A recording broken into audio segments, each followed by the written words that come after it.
Right, let me rewind it a bit. No, I've rewinded it.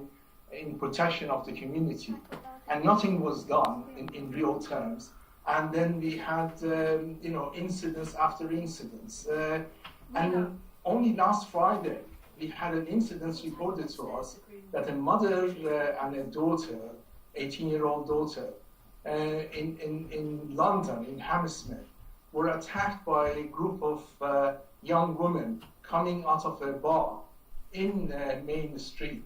And eventually, when the police came, they arrested those who have attacked, handcuffed them, and took them to the station. And they also told this family, we would like to go to the station to make a statement. The station is very close by, so they did.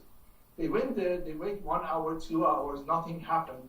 And then one of their friends, which was coming, said, look, you better leave, because those people who attacked you are sitting in the car park, standing in the car park, giggling away with the police officers. And when they went out to investigate, they saw that those who were arrested and handcuffed are in the car park. One of them has got the hat of one of the police officers, and they're giggling away. Okay, when they thanks. Let me just put those points to Commander Letchford then. I mean, there's some criticism here, Commander, both about the response on the ground to actual events, and particularly from Fiazbak, the ability of the Met to respond to some of the online threats. So do you think you're doing enough? Well, we can always do more.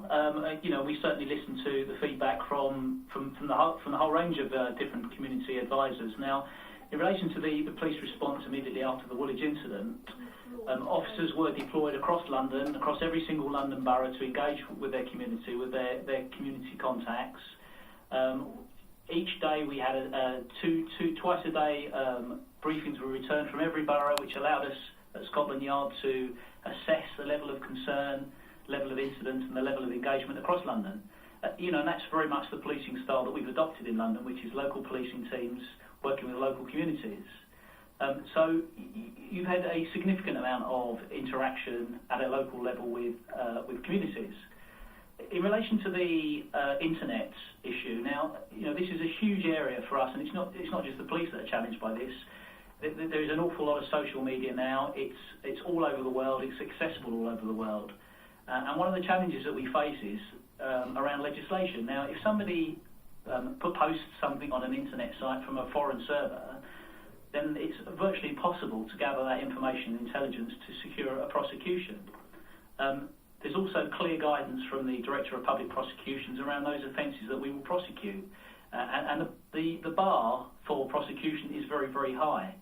Now, we do monitor every single day social media. We look at the content of some of those postings.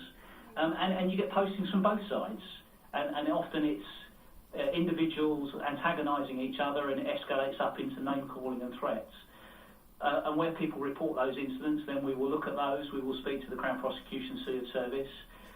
We have to identify where the posting has come from. If we can do that and we can prosecute, then absolutely we will prosecute. And it was only at the end of last week we had a successful prosecution for somebody who posted offensive comments on Facebook regarding the Woolwich incident. So where we can, we will absolutely prosecute offenders.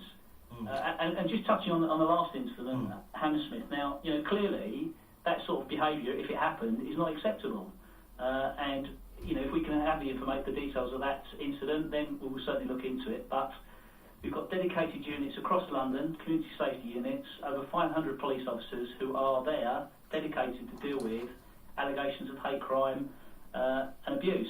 And any crime that's reported where the victim believes it's motivated because of their faith or religion will be allocated to that unit, and they'll investigate it. And those units have been in place for 10 years in the Met.